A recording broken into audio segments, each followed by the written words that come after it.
All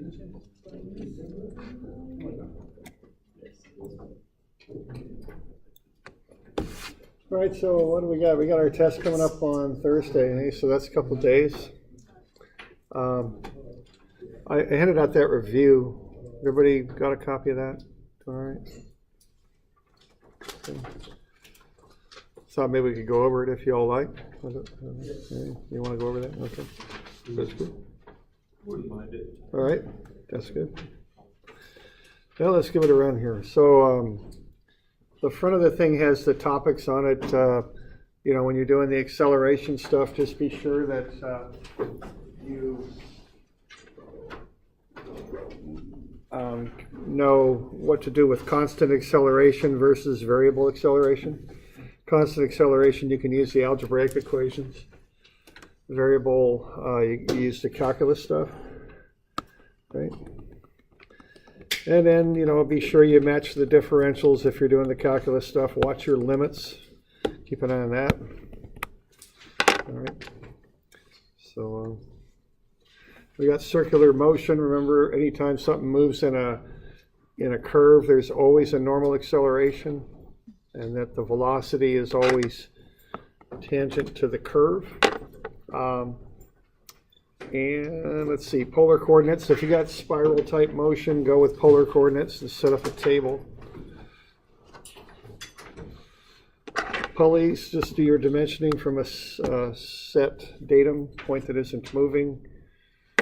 What else here? Force and acceleration, we've gone over that a few times now, but F on the left has forces and weights, and MA on the right has masses and accelerations. All right. Just have a few, these are just some old questions off of old tests, for whatever they're worth. So this one, we're shooting a ball off of a tall building there. It's shot horizontally at 40 meters per second. We want to know what's the magnitude of the velocity when t is 3, and sketch the path the ball would follow. Okay. So the important thing here on this particular one is that the y motion is separate from the x. So Vy is V0y plus AT, but that's only in the y direction. So when you work through that at 3 seconds, Vy should be 29.4, and that would be downward. And then Vx stays at 40 because we're not going to consider air resistance. So to get the total velocity, you take the square root of the sum of the squares. Okay. So that's, pretty straight up there. X and Y motion is separate. So that's how you do that. Okay. You got any questions on that one? All right.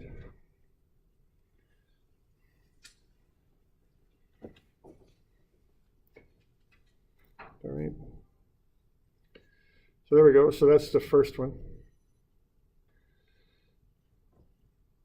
The second one, we've got this windmill spinning. We want to know the total acceleration of A after when t is 3. At the time shown, which is t0, the velocity of A is 1.2 meters per second. The velocity increases at a rate of 0.3 t meters per second squared. So get used to that wording there. That's a very common wording that's used. And what you want to do with it when you see that particular wording is realize what that is the tangential acceleration.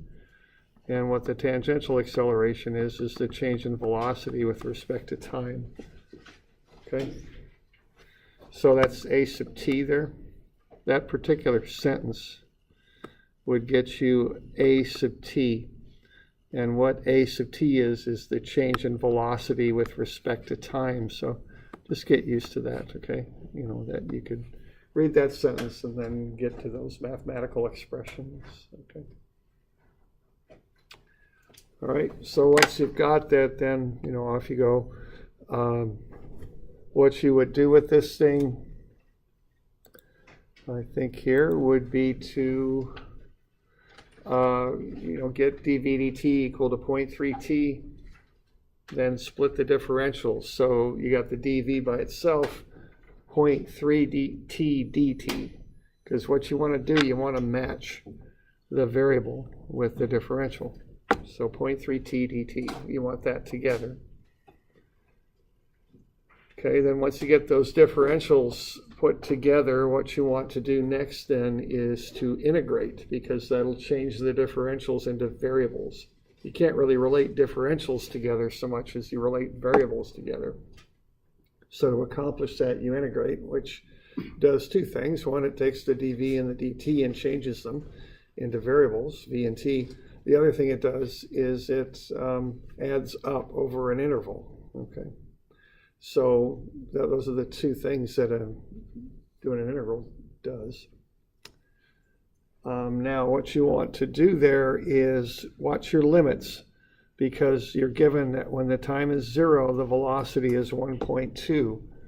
And that's the sentence right there. So, you know, again, that's another English sentence that you should translate into a mathematical expression. That should create the limits that you see there on the bottom of the integral. So we're going to integrate from 1.2 to v and from 0 to t. And then the integral of dv is v, and the integral of 0.3 t dt is 0.15 t squared. So the velocity minus 1.2 is 0.15 t squared. So the velocity is 0.15 times whatever t is squared plus 1.2. So that's just using a bit of calculus there. To get to relate velocity to time. Okay.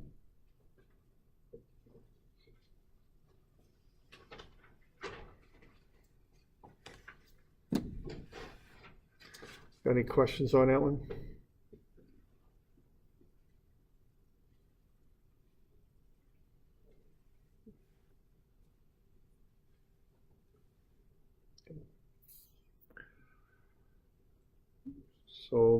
So we got a relationship there. V is 0.15 t squared plus 1.2. Plug in t equals 3, because that's what we want to know about. The velocity is 2.55. Now, once you got velocity, you can find normal acceleration as long as you have the radius, and vice versa. You know, that's a very common thing to do here. Just go from normal acceleration to velocity, or from velocity to normal acceleration. Either way. Here we have velocity, so we square it, divide it by the radius, we get the normal acceleration, 1.3. That's part of the total acceleration, but it's not all of it, because the tangential acceleration is 0.3 t. Plug in t, and you get the tangential acceleration is 0.9. So the normal is 1.3, the tangential is 0.9. Square them and add them up, take the square root, you get the total acceleration, it's 1.58.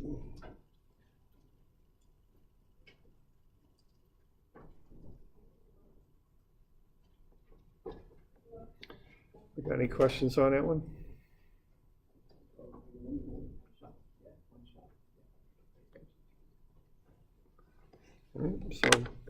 So that's that one there. You get the total acceleration, you know, we're just finding the magnitude. So find the two components and square them, take a square root. That's about it.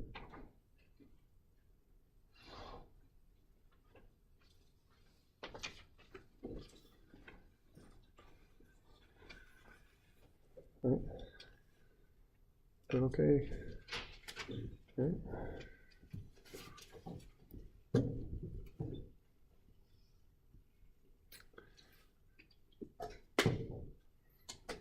All right, the next one there, we got a car going down the road. We've got, it's braking. Okay, the acceleration is constant. So that means that you can use that equation right there and find the acceleration, because you know the initial velocity, which is v0, that's 18.2. You know it takes 5.7 seconds to stop. So assuming the acceleration is constant, you can get the acceleration, 3.19. Okay. And then once you've got the acceleration at 3.19, what you can do is do F, sum of F is MA. So a lot of the things are going to the left, so I called to the left positive there. So F brake, which acts to the left. We got a little bit of wind going here, so 100 newtons. That would be negative because it goes to the right, and I'm calling left positive. That'll be the mass times the 3.19 acceleration, which is to the left also, so that's positive. So I got the forces on the left and the MA on the right, and I'm paying attention to my signs. So I can go ahead and work through that and get that the braking force is 2,016 newtons. So that has a little bit of kinematics in it, and some F equals MA.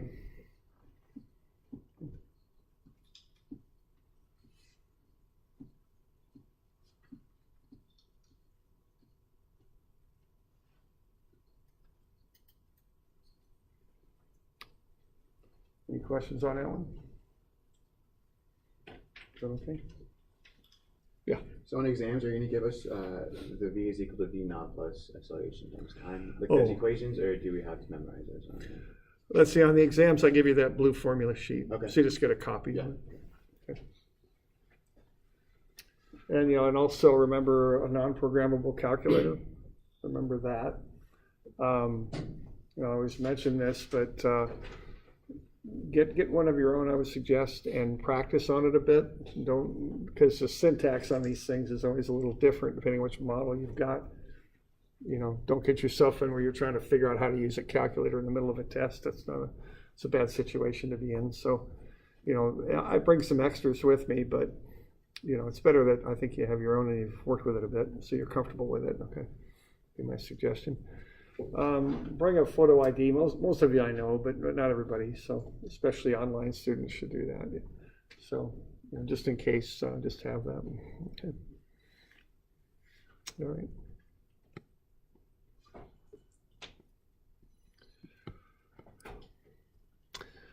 All right. Next one we've got here, we've got a person walking inward on a merry-go-round. Merry-go-round rotates at a constant, so just keep your eye out for that word too. That means what it says. It's constant, which tells you some information that you can use. Constant 0.7 radians per second. Person starts on the perimeter and walks inward at a constant rate. Again, you see that word of 1.2 meters per second. Find the magnitude of the total acceleration of the person and the person's XY coordinate at a time of 0.6 seconds. Okay. Now what's going to happen is there's a combination of two things happening here. The person's moving in while the person rotates. So if you put those two things together, moving in and rotating, it's going to be a spiral pattern, okay? So that's the first thing that I notice about that. And then I'll say to myself, okay, if I got a spiral pattern, I'm going to do this with polar. It just works best for this type of problem. So you want to put those things together in your head. If you try and do this, with another coordinate system, I think it'll be difficult. The polar is really made to do this with. Okay. Now, once you've made that decision, the way I approach them is I just get a table set up and I just plug this stuff in first. Okay. Now, you may or may not need theta. It depends on the problem. With this one, I think you do because you want to find that XY position. So I think you'd need theta. So we're going to need 6 things. Okay. And you can kind of work your way through this stuff to get them. Okay. So where I would start is theta dot is 0.7, and that's constant. So theta dot is the angular speed in radians per second. Okay. Now, if the angular speed is constant, that means the angular acceleration is 0. Okay. That word constant is what tells you that the angular acceleration is 0.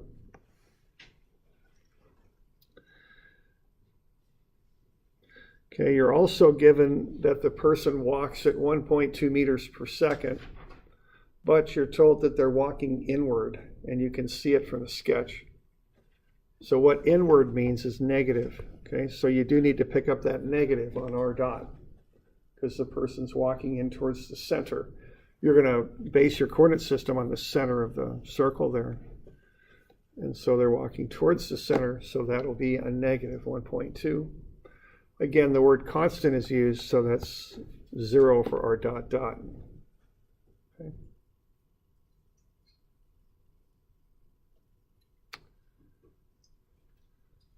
All right. Now, what else you've got on this thing is, so we good with that? Good with filling in those 4 things? Okay. All right. Now, okay, now the next thing we've got is R, okay, because you need to find the radius at the given time, which is 0.6. Now, there's 2 different ways you can get that. The first thing you do is just kind of use, I don't know if it's quite common sense, but just kind of look at it and go, okay, the radius starts at 3 meters, walking inward at 1.2. You know, you have that relationship that distance is rate times time, right? So they're starting at 3, walking inward at 1.2. So the radius will be 3 minus 1.2 times whatever the time is. Because the distance inward is the rate, 1.2 times the time.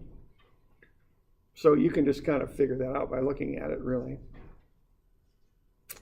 You can plug in the time at 0.6 and get 3 minus 1.2 times 0.6 and get the radius at 0.6. It's 2.28.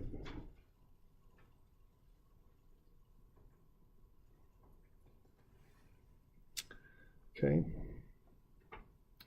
Now, you could also integrate it out if you want. I mean, you know, you got R dot is dr dt. That isn't too well written there. That's an R right there. And that equals negative 1.2. You can split the differentials and integrate. Your R starts at 3, so you're going to integrate that from 3 to R, and the time will go from 0 to t. And when you integrate that, you get R minus 3 is negative 1.2 t, so R is 3 minus 1.2 t. You could do it either way, you know.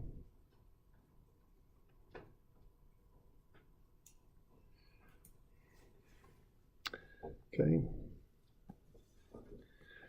Now to get theta, it's a similar thing. You got the angular speed is 0.7, so the angle will be 0.7 times whatever the time is. Okay. And again, you can integrate that because theta dot is d theta dt, which is 0.7. So d theta is 0.7 dt. You can integrate from 0 to theta and 0 to t because when the time is 0, the thing starts at an angle of 0. Now that's a positive. You know, we can call the direction of motion counterclockwise. So at 0.6 seconds, we'll get 0.42 radians. We're going to want to get that into degrees so we can figure out that xy position. So multiply by 180 over pi. You know, I seem to remember on tests, people often ask me some questions like how many degrees in a radian and that sort of thing. I think I've got a lot of that on your formula sheet. Maybe a lot of the stuff that you'll commonly need. Just so you know, it's on there. Okay, let's go find it if we can. Yeah, if you look on the back of your formula sheet, lower right, we got radians to what a radian is. We got degrees to radians and radians to degrees. Law of signs in the quadratic formula. If you need them, they're back there, okay? So just so you know, that's where they're at.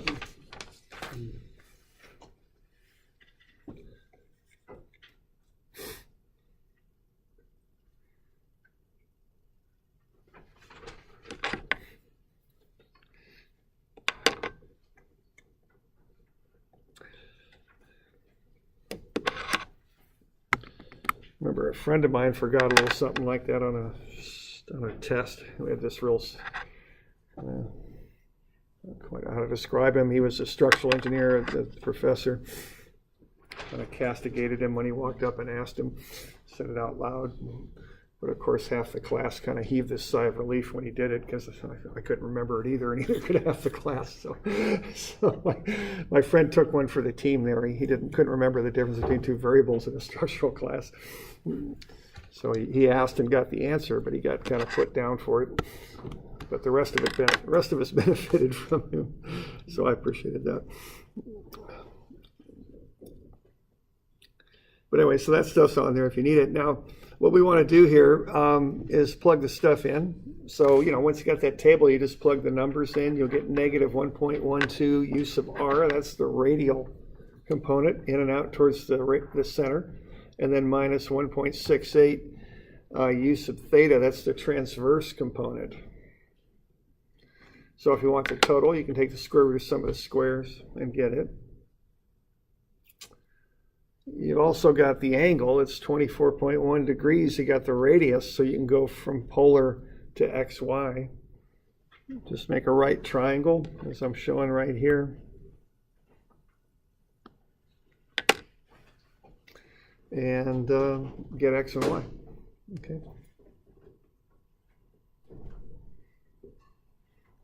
So that's where the person is with xy coordinates at 0.6 seconds.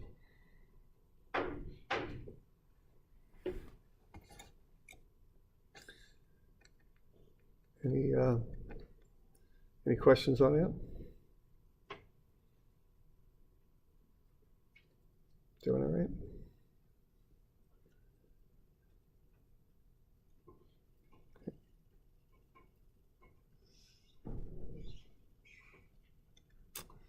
Okay. And we got the last one here, if we're good with all that. Okay, so we've got a cone that's rotating. That's shown up. So, remember that I'll specify that. Usually I'll have an arrow like that, just so you know. And I kind of call out the vertical plane, which is like a wall, and the horizontal plane, which is like a table. Okay, those are the terms that I'll use. Quite often, if something's happening in the vertical sort of plane, I'll put an up arrow on there. So just remember those terms and what they mean. Okay, so this hollow cone is rotating. We got a little bit of a mass in there, 200 grams, and the same speed on the inside of the cone. Find the normal force of the cone on the weight. Okay. So what we want there is the weight is 1.96 newtons. And so this will involve a few steps here. Like always, you want a good free body diagram. So, you get the surface of the cone, the weight is on there, and then the mass, I guess I should say, the weight acts down, 1.96 newtons. So I'm right here. Force of the cone is normal to the cone, to the surface of the cone there, so it's making a right angle. And then we got the normal acceleration, which would be a horizontal acceleration. Remember, the mass is traveling in a horizontal circle, so that acceleration is horizontal in towards the center. And that's the normal, and that's going to be v squared over r. Okay. Now, the other thing there is you're going to need friction, and friction can act either way in these problems. You're never quite sure. I'm showing it up left. It could be down right. So either way, I'd want to put that on there. It's parallel to the surface of the cone. Okay. Even though the problem is mentioned friction or friction? Right, because it's going to be there, because if it isn't, it's very likely that that weight would either slide down the cone or move up on the cone if it's going too fast. So somehow and I mentioned that when I handed this out at the onset. So there is some sort of friction required there. Very likely is that you'd want to account for. Okay, because the thing just can't just sit there without it. Very likely. Okay. Now, and you do want to put that on there because it affects things a little bit. Okay. So there it is.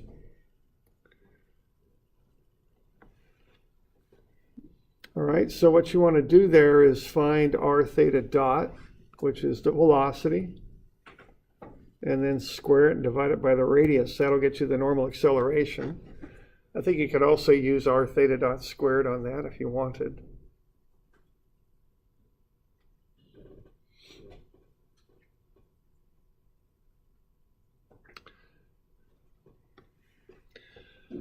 Okay, then once you've got all that stuff done, see, that's the normal acceleration. That's going horizontally inward. Now on this one, being as you don't know anything about that friction, what you're going to want to do is sum of fx prime. You're going to want to set up an inclined axis system parallel and normal to the surface there. Because if you sum of fx prime, you'll eliminate the friction from that equation. You won't have to deal with it. Yeah, question? So could the normal force of the cone, the y component of the normal force of the cone, if you tilt your axes, I make my axes normal, right? Okay. So I did not tilt them.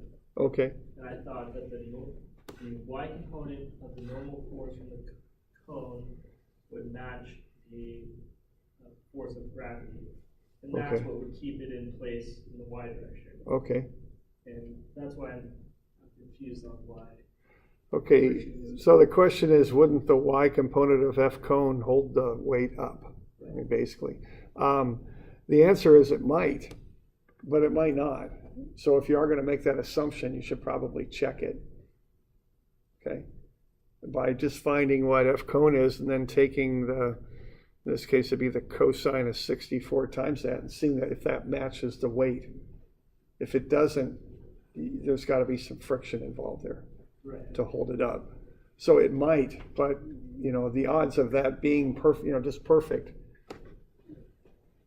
are, you can't say, I guess. Right, it was really close. What was it? Yeah, it was like really close. What'd you get for the force of the cone when you did it that way? I did it somewhere. It was I got like 4.6 or something. Okay. 6. Okay. Or I'm sorry, 1.7. Oh, okay, because it comes out to be 1.64. Right. Okay, and this is a test question from long ago. So I'm just putting the friction in here when I look at it now. I'm surprised it was that close because that makes it kind of ambiguous, I would be these days, I would be uncomfortable doing that, because it's a little bit tricky then. It's not quite so straight up as I would like it to be, if you know what I mean. So. Okay. So it being that close, you could probably make a good argument that you'd made the right assumption, especially if you checked it. Okay. All right. So what we're going to do here, we're going to go sum of fx prime, set that equal to max prime. All right. Now, as I've said many, many times now, we got the force of the cone that goes on the left because it's a force.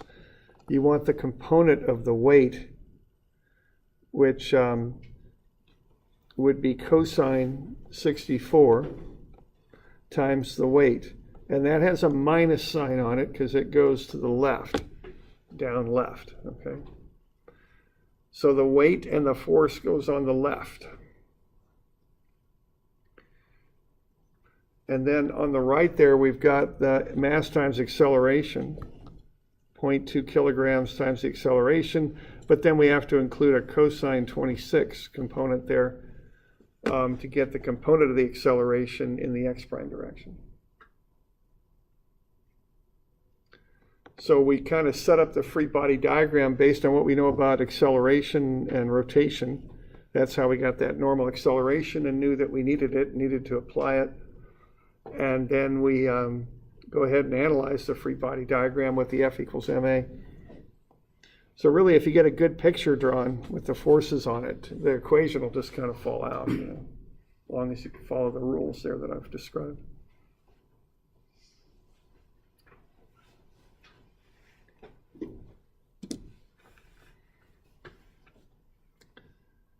Questions on that?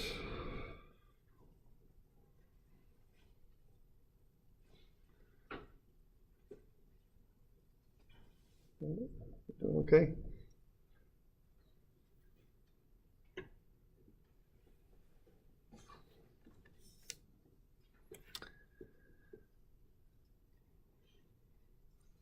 So, that's just some old test questions. As I always say, it isn't like you're just testing you on the stuff covered by those questions. Those are just some questions I just pulled off of old tests. So, be sure you're studying your homework. That's probably the best way to get ready for this thing, is to look over the homework and be sure you understand it, what you did on that.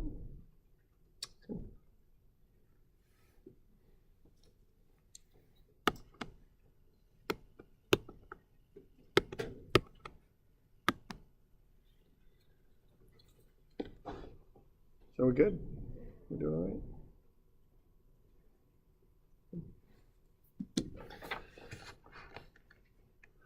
All right, so that'll be Thursday.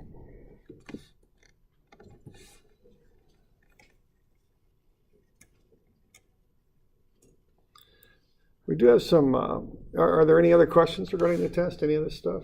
Anything come up?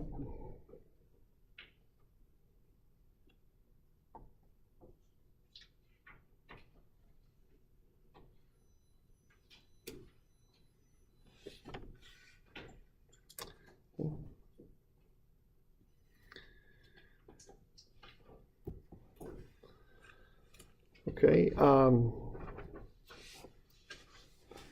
We have a look. There's just a bit of homework. Now, this stuff isn't due till Monday, but we got a bit of time, so I'm going to go over it real quick.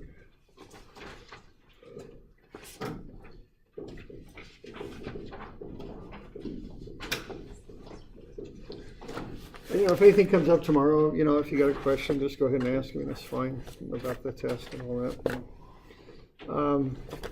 All right, so we got this block, and we're going to push it across the surface there. So this is a lot like an example we did in class, where you're going to want to come up with the normal, and then you got the weight like that, and you're going to want to come up with the friction. And when you do this, you should come up with the force of friction, and that is 116 newtons, I think. I can't remember. Did I ask you for the velocity on this thing?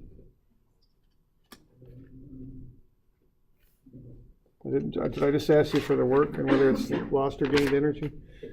Okay. So, and I give you the work there, right? 343? I think I did. Yeah. Okay. So it's 343. This is a lot like what we did in class, okay?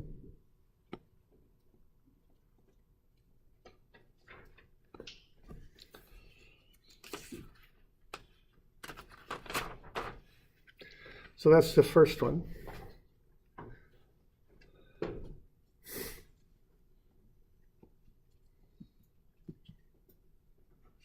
Okay, the second one looks like that. We've got this ball, and we're going to hit a rubber shock absorber with it.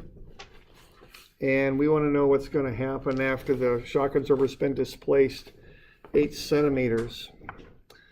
All right.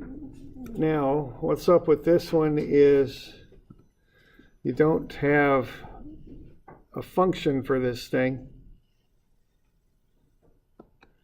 What you need to do is to integrate, find the area under the curve up from 0 to 8 centimeters. So there's different ways to do it. One way to do it is just count the boxes and estimate, okay? I had a couple people do best fit curves. They put the coordinates into Excel, or somebody did it on their TI too. They came up with some crazy function, and then they integrated it. It's another way to do it.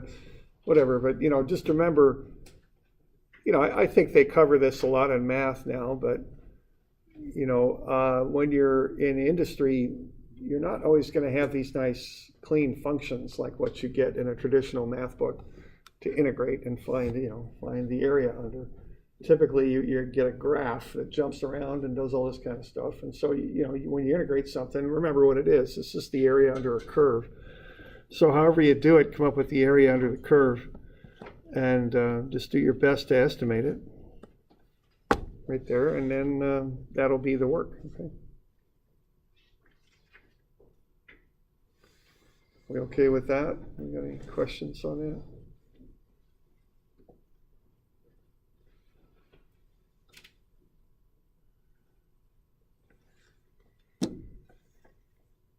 All right.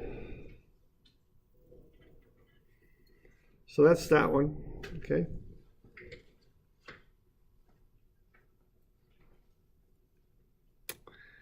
And the last one there is we've got a water pump. We're gonna lift 180 gallons per minute to a height of 49 feet.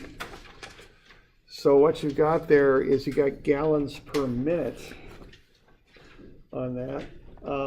Now remember the horsepower equation is based on pounds. And if you want power, you take the work done, which would be foot-pounds per second usually. Now the one conversion that I like to use is 8.34 pounds per gallon, okay? That's what water weighs.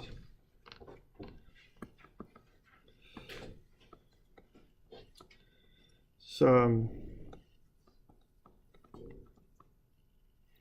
specific weight is the term for that. I think it's not density because it's weight, not mass.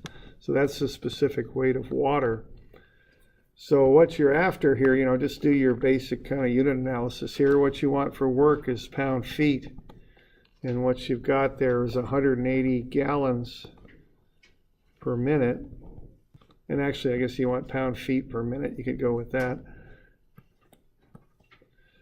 And so that's gallons per minute.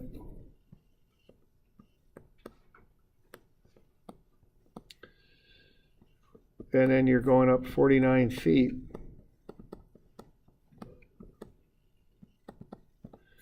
Okay, so based on that, you ought to be able to come up with pound-feet per minute, or pounds. Yeah, let's see.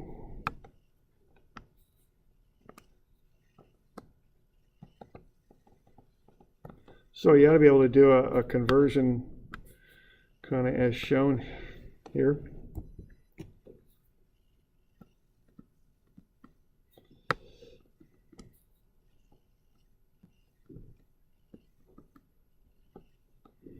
Okay.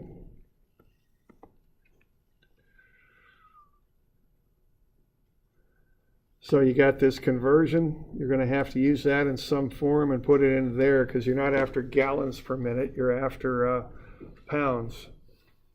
Yeah, okay. So what you want to end up with then is foot-pounds per second. And that comes up to about 1226 is what I got when you run all that together. And then there's another conversion you can use to get that into horsepower.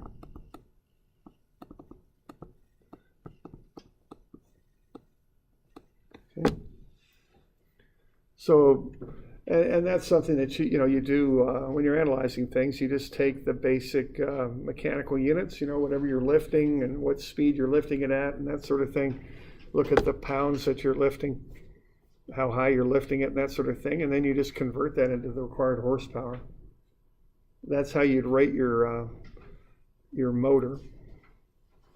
And then you might have to do some efficiency calculations to figure out some other aspects of what you're putting together. If you've got a pump attached to a motor and all that, you have to start looking at the efficiency of these things to determine how much energy you're really going to use, how much you're going to buy from the power company, so to speak. Okay. And again, I've got an old version of that problem here in my book, so I can't remember. I've kind of tweaked that one just a bit. What did I ask for? Did I ask for the horsepower output of the motor? Was that part of it? W power input. Okay. So use the efficiency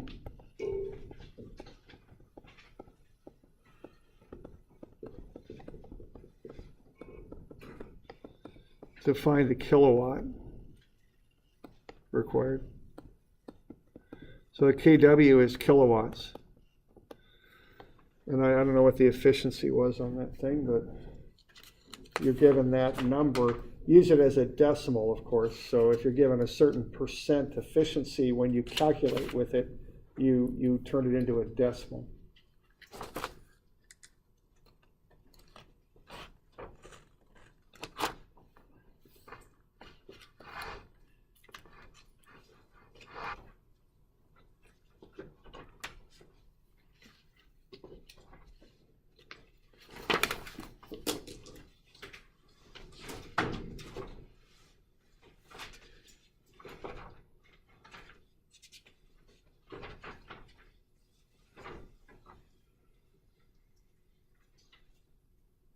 Okay, so you want to find the kilowatt of power input into the pump. You should have the conversion between horsepower and kilowatt. That's on your formula sheet. And then use the efficiency also. Think about how you'd use the efficiency to get there.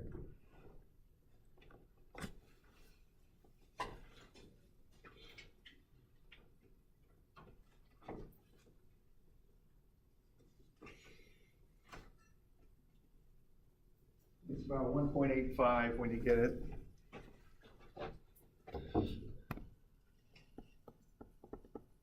That's what you're after, okay?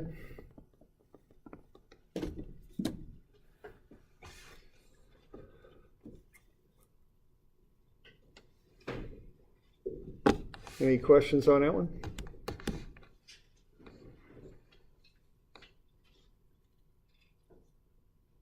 They're all fairly straightforward. Once you get the gist of them. Okay. All right. We got any other questions on this or questions? You doing all right? Okay. All right. So call it good here. Probably do a little bit more work energy tomorrow. Okay.